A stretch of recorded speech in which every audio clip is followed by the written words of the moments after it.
Oral questions by members. Member for Prince George Valemount. The NDP have created a free-for-all with open drug use. Shockingly, even within our public hospitals. A leaked memo providing direction to nurses blatantly states, and I quote, "With decriminalization, patients can use substances while they are in their hospital rooms," end quote. The entire memo is outrageous. Under this NDP government, illicit drug use, and yes, even drug trafficking in hospitals are not just tolerated, but they are endorsed. So when will the Premier put the safety of nurses and other patients first and end his dangerous decriminalization experiment? Minister of Health. Minister of Health. Thank you, Honourable Speaker. And there are a number of elements to the question. I know that my colleague, the Minister of Mental Health and Addictions, will be addressing it as well on supplementary. I think, Honourable Speaker, the priority of addressing the safety of healthcare workers, of doctors and nurses, of health sciences professionals in all of our healthcare institutions is a singular priority of all of us. It's critical to ensuring that we have nurses, and we have nurses in place, and we recruit and we retain nurses. It is important to ensure their safety.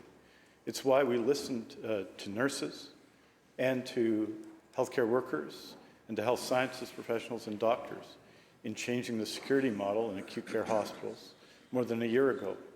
There were questions raised about this as to whether we would meet our targets. We said we'd hire 320 relational security officers across 26 acute care hospitals, and we, in fact, met those targets in exactly the time we said we'd do that.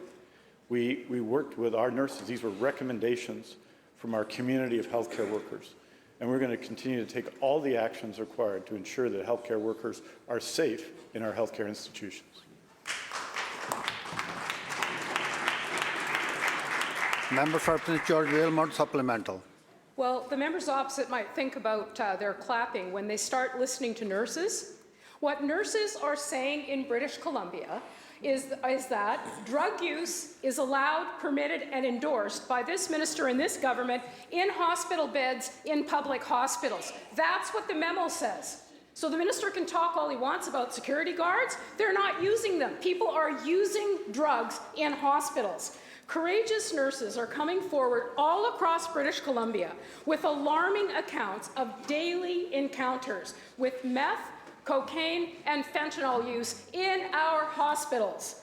Chaos and harm have been unleashed by this government, with reports of meth being smoked in a unit just hours after the birth of a newborn baby. That's what nurses are saying, and that's what's going on in hospitals under this minister's watch. How many more nurses have to be put at risk and infants exposed to illicit hard drugs in our hospitals before the Premier puts an end to this reckless decriminalization experiment? Minister of Mental Health and Addictions. Thank you very much, Honourable Speaker. And I want to take the opportunity in responding to the member's question to thank all of the healthcare workers on the front lines who are working across our entire healthcare system, who are in fact leading our response to the toxic drug crisis, a crisis which took the lives of 2,539 British Columbians last year, a crisis which all parties in this House met and deliberated over and agreed to a number of strategies and recommendations in order to address. Members, it's okay. Minister will continue. All members of this House agreed to a suite of measures upon hearing from British Columbians, including healthcare workers, advocates, public health workers, hearing from our communities about the need to come together to take measures to keep our members safe. Members, let's listen to the answer, please. I will say that with respect to decriminalization, which was supported by every single party in this House, with the exception of the Conservatives who weren't at the table at the time, but all of the members all of the members in this House, in a unique moment, came together to agree to this measure. Ma'am?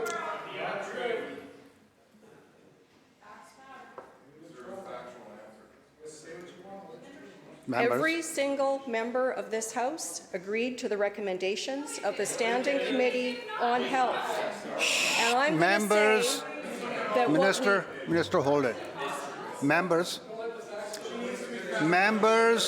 there can be more questions asked after this. You can correct the minister if you so desire, please.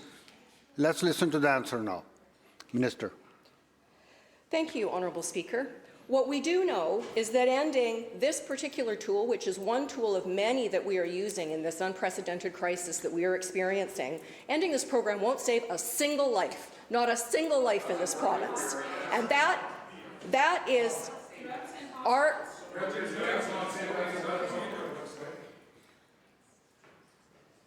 Continue. The work that we are doing across our healthcare system to protect people in our communities, to try to end the scourge that is impacting so many members of our communities is work that we need to continue to do with our healthcare system, with our partners, and we need to ensure that that work is done appropriately. And I will say, with respect to decriminalization, that it was never intended to be, it was never intended, and the objective of that program is not to promote unfettered public drug use, which is why our government has taken measures to ensure that that program is delivered appropriately. Honourable Speaker, we're going to continue to do the work to stand up for the 2,539 British Columbians who died last year from the toxic drug crisis. That's the work that we need to be doing.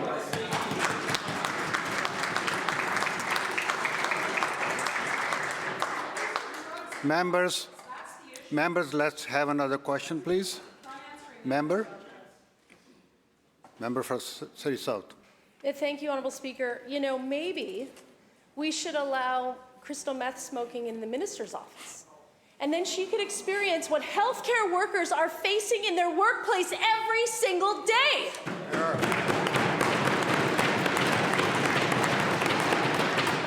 Mr. Speaker, it is a slap in the face to nurses to hear this government deny the reality of what is happening under their watch. Nurses are so exposed to drug smoke that they have to visit the emergency room, and many fear for their safety because of the weapons that are now permitted. This is confirmed in the leaked memo. Confirmed in the leaked memo. For staff. For all the incredulous glares, you will see this, but this is confirmed in the memo. And I quote, even if there is a knife or something considered as a weapon, it is not to be removed. So how many nurses, Mr. Speaker, have to get stabbed before this Premier will end his reckless experiment?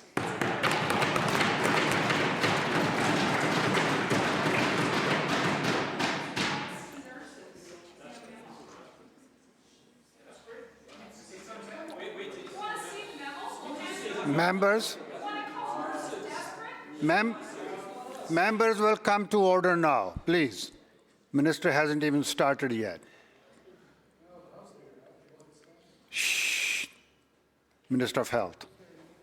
Thank you very much, Honourable Speaker. I think everybody who works in the healthcare system, who visits the public hospital, knows it is absolutely unacceptable for people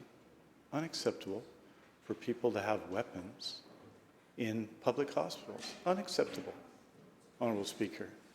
That, Honourable Speaker, we need to take, and we do, on a regular basis. I have visited in the last few months 31 public hospitals, and every one of them I've met with nurses, and every one of them we've addressed issues of code whites and of security for nurses, for health sciences professionals, for healthcare workers.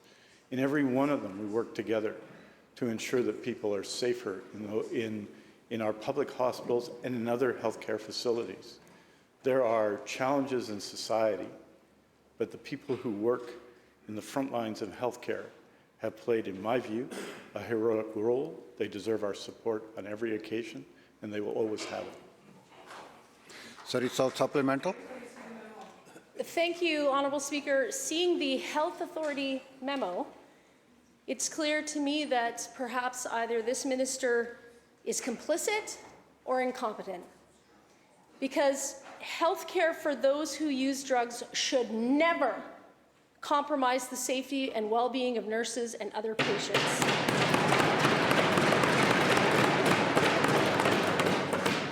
We've heard about a nurse just back from maternity leave. She was exposed to someone smoking illicit drugs, and the exposure was so severe that she needed emergency care, and she was advised to stop breastfeeding because of the risk to her baby.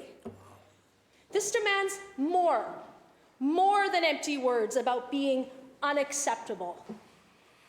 When will the Premier end this madness and fire the Health Minister?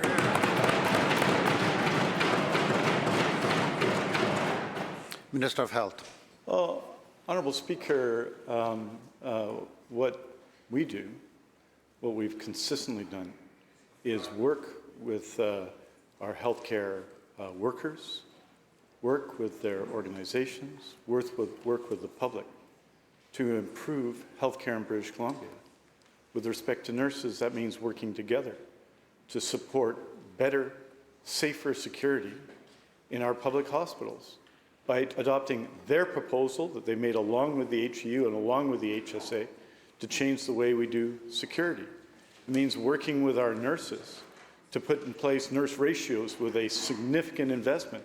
It means recruiting and supporting nurses in healthcare facilities. It means moving, Honourable Speaker, it means moving our healthcare workers who are in precarious work into more secure and safer work by repatriating healthcare contracts. It means supporting at every turn our healthcare workers, and we're going to continue to do that.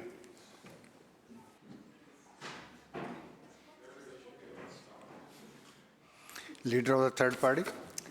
Thank you very much, Honourable Speaker. Despite this Health Minister's efforts to convince us that everything is okay with the healthcare system, the reality is far from a rosy picture he's trying to paint. Elders in our communities are being left behind by the failing health system. Seniors are falling into poverty, unable to afford hearing aids, dental work, eyeglasses, vital medications. And this lack of connection to care creates deeper isolation, loneliness, and depression among seniors. One of my constituents has been without a family doctor for 4 years. He's a cancer patient and struggles to get appointments at walk-in clinics. The budget for the Ministry of Health has nearly doubled since this health minister took on his role, yet the experience of people seeking care is getting worse. Under this minister's watch, access to health care has become a privilege, not a right. My question to you, Honourable Speaker, is to the Minister of Health. What does the minister say to the British Columbians who can't access health care under a ballooning, giant, massive budget? Minister of Health. Well, thank you, Honourable Speaker. And yes, I believe we should invest in our public health care system. You bet I do, Honourable Speaker.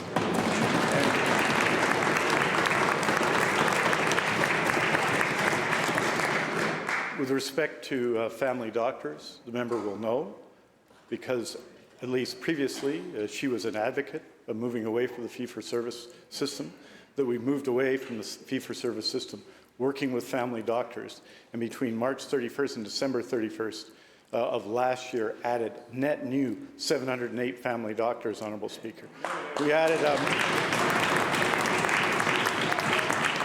which is precisely what people are asking for. With respect to nurse practitioners in community, we talk about primary care. We've tripled the number of nurse practitioners in BC, tripled, Honourable Speaker, the number of nurse practitioners.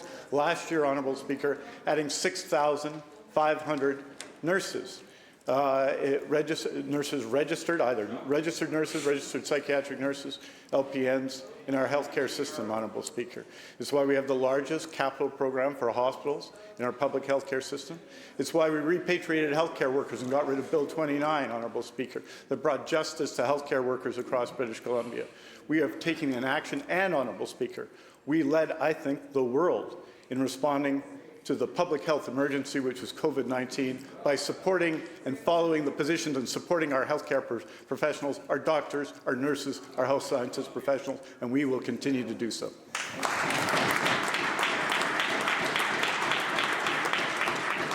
Member for Saanich North End Islands. You know, Mr. Speaker, my constituency inbox paints a much different picture than the one that the health minister is painting here and has been painting in this question period for months and months and months on end. My constituency inbox is telling a story of a broken healthcare system, Mr. Speaker, that is costing British Columbians more, and the outcomes are not being seen on the ground in our ridings. And I bet that every single member in this House, their email inbox in their constituency office is telling the exact same story. The amount of money that this minister has spent, from $21 billion when he became the minister in 2017 to $36 billion now, we should be seeing better outcomes, but we are not, Mr. Speaker. The seniors in my riding are being left behind. They're not able to access primary care. They're not able to get annual checkups. They're not able to get their prescriptions renewed. They're not able to inquire about developing concerns. Mr. Speaker, the emergency room at the Saanich Peninsula Hospital was temporarily shuttered overnight before it being indefinitely shuttered.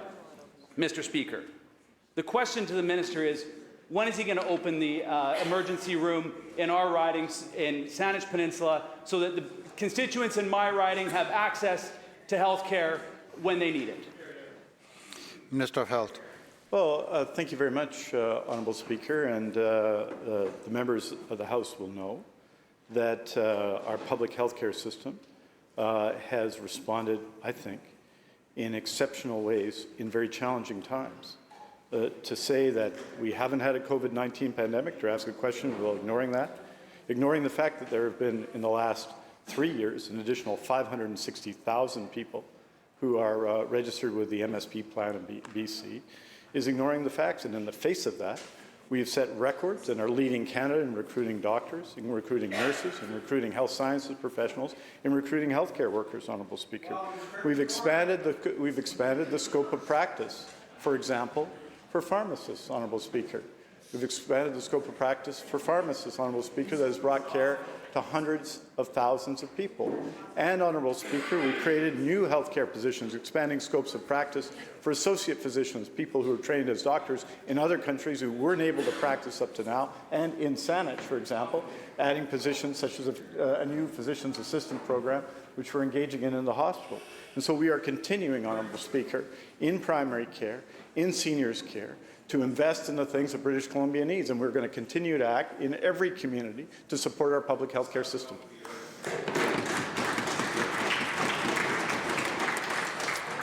Leader of the Fourth Party. Thank you, Mr. Speaker. And there's no question our healthcare system's in crisis. And unfortunately, the BC United Party, there's no question when the member from Kamloops stands up and says, of course we support decriminalization. Their position they made very clear in this legislature. But there's another thing I want to be talking about, Mr. Speaker. Members. Member has the floor. Please continue. Thank you. When elected in 2012, NDP MLA Gwen Mahoney told the Globe and Mail this, and I quote, "I'm a regular person. I know what it is like for prices to go up because I live paycheck to paycheck," end quote. Mr. Speaker, under this NDP Premier, workers and their families have been living paycheck to paycheck, having to eat bologna because they can't afford anything else. British Columbians want change. I'm very proud to have Gwen running with us as our party, as many other thousands of NDP MLAs are turning to the Conservative Party BC. So my question to this NDP Premier is this: do you agree that workers and the former NDP voters like Gwen are abandoning the NDP party because they can't afford life in British Columbia? Members, as I said in my opening remarks before the question period, we have to be very careful when we ask these questions and not to bring in unnecessary comments that, may not be useful in the question period. Government House Leader. Thank you so much, Honourable Speaker. And first, I haven't talked to Gwen in over 10 years now. I certainly know that, like many coming out of the pandemic, seeing things on social media and falling into that trap of seeing, supporting Freedom Convoy, thinking about conspiracies, all of a sudden becoming super anti-trans and anti-homophobic. I think that it's challenging to see someone fall into that trap, into that cycle. What's clear is that she's now found a home with people who believe the same thing. And that's what she sees in the leader of the Conservative Party, that same extreme view. And so I wish her well. Now, as far as it goes for affordability, Honourable Speaker, that is something we've been working on and committed to here in this legislature since we got elected. We talk about ICBC and the savings that people have in their pockets every day. We talk about all the new supports when it comes to supporting young families with childcare. And then, of course, the big topic is housing and the efforts that we're taking to address the challenge that most British Columbians are facing, which is the ability to find housing. Now, the member talks about affordability, but he's opposed to every single measure that we've taken to address affordability. So it's easy.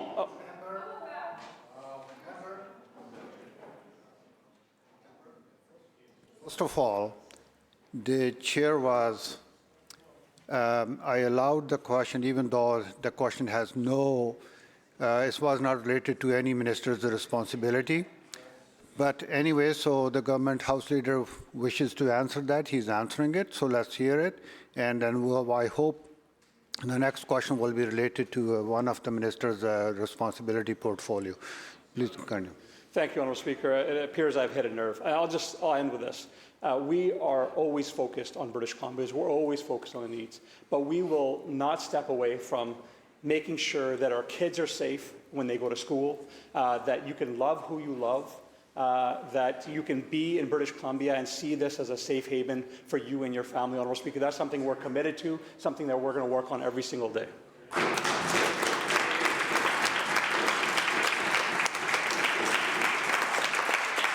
Leader of the Fourth Party, supplemental. Thank you, Mr. Speaker, and thank you for that warning, although I do agree on one thing, that there probably is nobody on that side that actually is concerned about affordability, because it doesn't seem to have anything to do with any of their ministries, quite frankly, certainly with the policies that they're bringing forward. This NDP government, they love to virtue signal, they love to talk every day about helping out families, workers, but the reality is the price of everything is higher in this province. Our streets are dirtier, there's less safe, people are less safe on our streets, healthcare is in a crisis, and this government seems to be focused on pet projects, things like introducing a new drug injection site in Richmond. So the question once again to the Premier is this. There is one thing that the Premier can do to help today. Will you axe the carbon tax, spike the hike, so that everyday workers and families can afford gas and groceries, home heating, and everything else that is being taxed and taxed again by this Premier and this government? Minister of Environment. Thank you very much, Honourable Speaker. Well, let's look at some facts that the leader of the Conservative Party, and for that matter, the leader of the BC United Party, don't want to acknowledge. The fact is that in 2016, when both of them were members of Executive Council, taxes for a family of four earning $100,000 a year were... Members.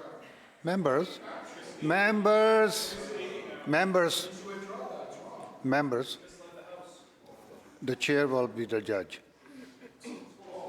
Thank you. Members, Thank you. please. It's true. The Let leader the minister of the official continue. opposition was in the House before 2016 and then returned, but was still a member of Executive Council of a government under which a family of four earning $100,000 a year paid $3,000 a year more in provincial taxes than they do today.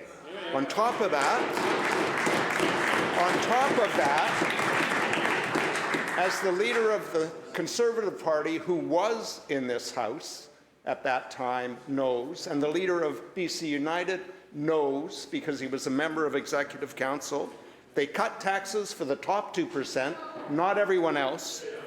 They raised ICBC rates by 11%, while we cut them by $400 to $500 a year. We cut MSP premiums entirely, while they raised them by 10%. And if we'd stayed on their track, with BC Hydro, rates would be through the roof instead of stable, with rebates offered to every British Columbia beginning this month. We'll stand on our record because we care about affordability. We stand with British Columbians. We support working families. Your record is clear. You had the chance, and you didn't do it.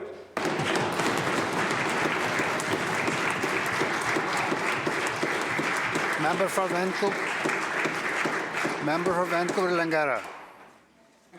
Well, thank you, Mr. Speaker.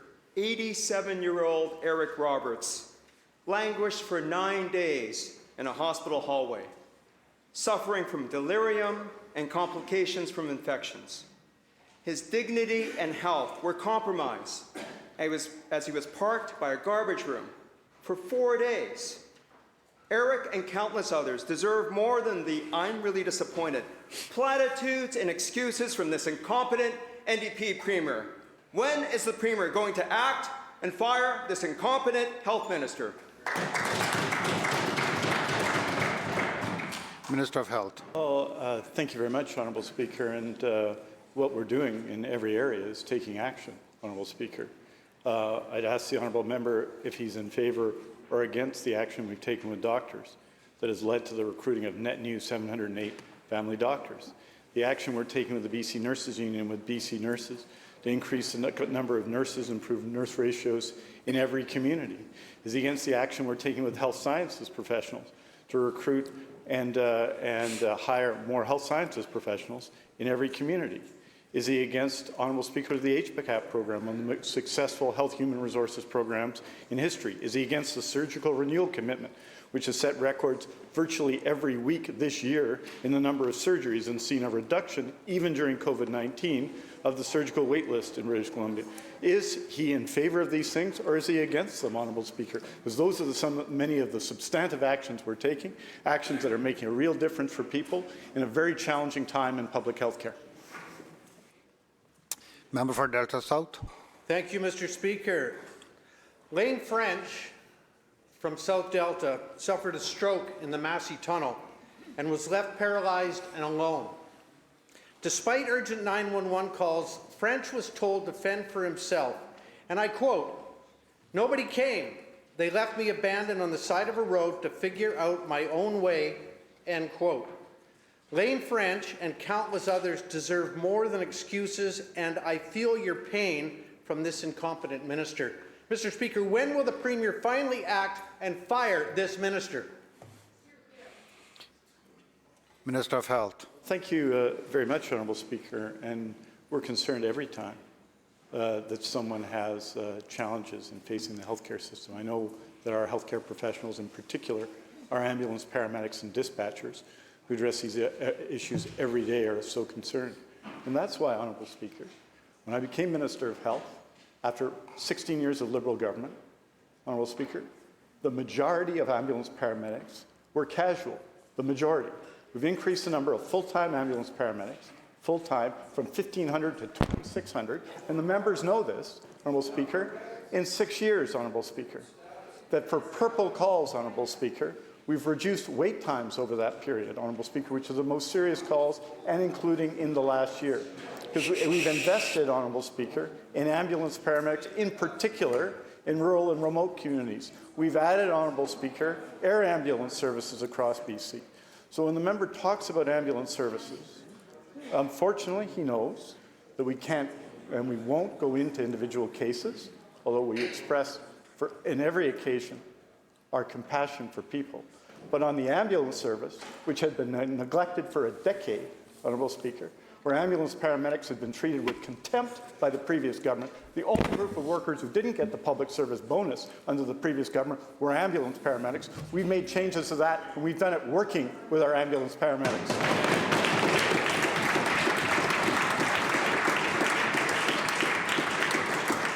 Member for Kelowna Mission. 7 years ago, when you called for an ambulance, they came. 7 years later, after you started, Through the chair, member. Lane French was still left alone in a tunnel. From Surrey Memorial's shutdown of CT scanners that we read about in the news, to Elkford or Prince Rupert's closed ERs, closures are costing lives. People like Lane French should not be left alone when they need help the most. Eric Roberts should not spend 9 days in a hospital hallway, delirious, confused, and humiliated. Each story tells us the same thing. Our healthcare system is imploding and in crisis, and the NDP, the Premier, and this minister offer nothing but simple platitudes, empty and hollow, and patting themselves on the back. British Columbians need more than just excuses and empty words and some "I feel your pain." When will the minister actually do something and fire this health minister? Minister of Health. Even I can't do as Minister of Health, Honourable Speaker, but I would say, Honourable Speaker, that the member talks about diagnostic care. BC trailed the country in diagnostic care. 174,000 MRI exams in 2016-17, Honourable Speaker. You know how many we did last year? 312,000. You know, the wait times we reduced, yes, we did. Did we go from the bottom of the country to at or near the top? Yes, we did, Honourable Speaker. That's action, Honourable Speaker.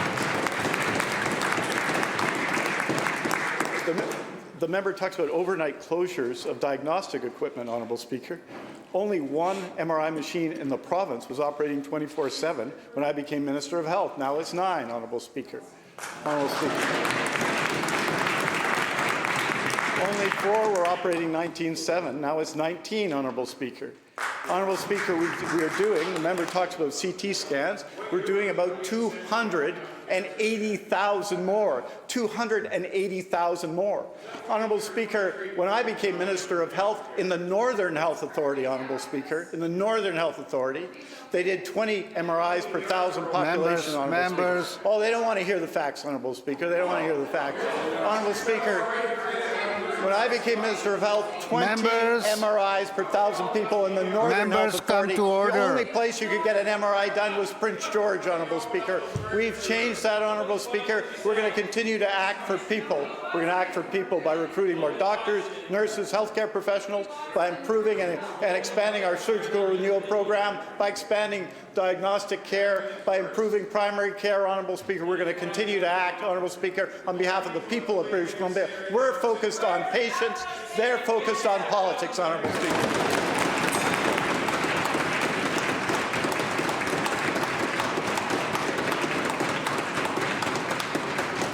The bell ends the question period. Member